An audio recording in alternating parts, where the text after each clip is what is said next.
За энэ хичээлээр бид нар зургийн файлын хэмжээг яаж өөрчлөх вэ? Resolution буюу наривчлалыг бас өөрчлөх арга замын тухай үзнэ. За энд нэг зураг нээсэн байна. Дээрх window гэжснээс image size буюу зургийн хэмжээ гэсэн командыг сонгож болно. Эсвэл Alt Ctrl I гэсэн гурван товчны хослолыг зэрэг дарж болно. За ингээд зургийн хэмжээ resolution тодрол нэгтралтай наривчлалтай холбоотой хөвдөг туслах цонх гарч ирж байна. Энэ цонхны тусламжтайгаар бид нар засвар хийх боломжтой. Зүүн хэсэгт байгаа зургийн цонхноос цонхон дээр одоо аль зургийнхаа хэсэг рүү очихыг маузныхаа товчийг дарангаа чирч аваачаад одоо тэр хэсгээ харах боломжтой. За эсвэл хөвдөг цонхоо хажууд дэш нь болгоод үндсэн зураг дээр дөрвөлжин гарч ирэхээр яг зургийнхаа аль хэсгийг хармаар байна. Тэр хэсэг дээр нэг товчтой ихэд тэр хэсэг нь гарч ирж байна. За хөвдөг цонхон дээр хэд хэдэн сонголтууд байна. За dimensions буюу зургийн хэмжээ физик хэмжээг харуулсан байна. 972 пиксел, 670 пиксел хэмжээтэй байна энэ зураг маань. За тэр доош харсан доошоо дэлгэгдэг, задардаг зэснээс пиксел эсвэл одоо миллиметр, сантиметр, points гэсэн нэгжүүдийг сонгох боломжтой.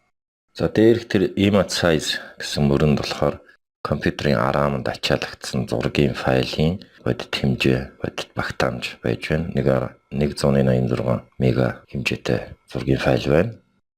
За Photoshop програм зургийг өөр дээрээ нээхдээ тодорхой хэмжээгээр одоо decompress буюу шахах үйл ажиллагаа хийдэг. За одоо энэ жаахан тооцоо хийж үзье.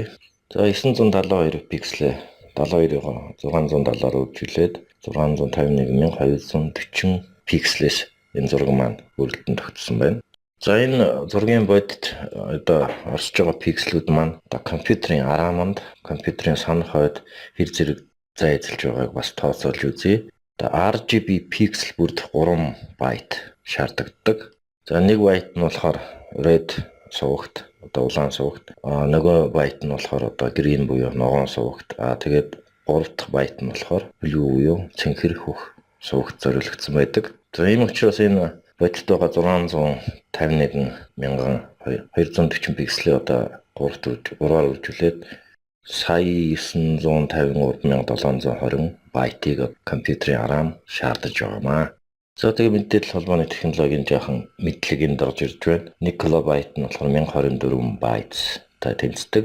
1 мега нь болохоор 1024 килобайтаа тэнцдэг. Сая 953,000 байт 1024-т эхлээд хуваагаад 1908 килобайт гаргаж аваад тэрийгэ дахиж 1024 килобайт хуваахад бол зургийн файлын хэмжээ 186 мегабайт гэж гарч ирж байна. За энэ тооцоо зарим хүмүүст сонирхолтой байж магадгүй. За би мэдээлэл холбооны чиглэлээр сурч байгаа оюутнуудад бас энэ мэдээлэл бас хэрэгтэй байж магадгүй гэж оруулж байгаа.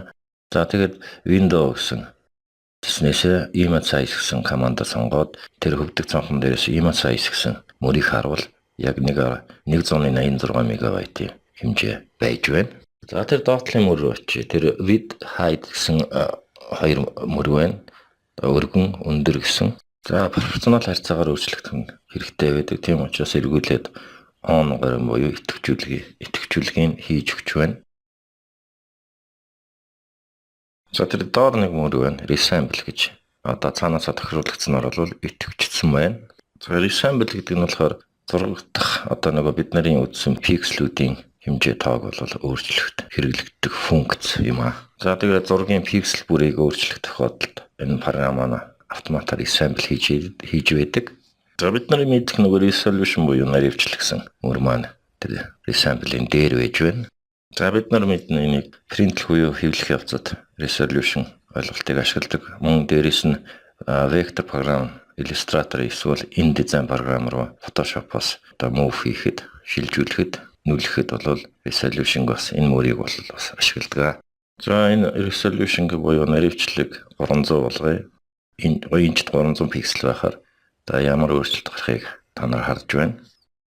За хөвдөг цонхныхаа хэмжээг томруулаад үзье. Зураг маань маш том болсон байна. Чанар нь ямар өөрчлөгдсөнийг та нар харж байгаа бах. Дээрээс нь зургийнхаа дээрээс маусныхаа товчийг дарахад бол дөрвөлжин пикслүүд мэдэгдэж байна. Буцаад судлаад тавихад бол ийм толгор гэлгэр зураг бий болсон байна. За мэдээлэл холбооны технологийн хэллэгээр бол энэ бол интерполяц хийгдэж байна гэж ярьдаг. За пикслийн тоог нэмэгдүүлэхэд одоо upsampling гэж ярьдаг. Pixeлийн тоог одоо цөөргөлөхэд down sampling гэж яригддаг.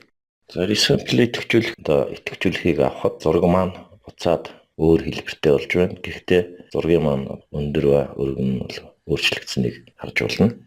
За эсрэгээр resolution буюу наривчлалыг багасгаж болно. За энэ дээр 72 гэж тавьж байна. За энэ тохиолдолд зургийн маань масштабын хэмжээ өөрчлөгдөж байгааг та нар харж байгаа.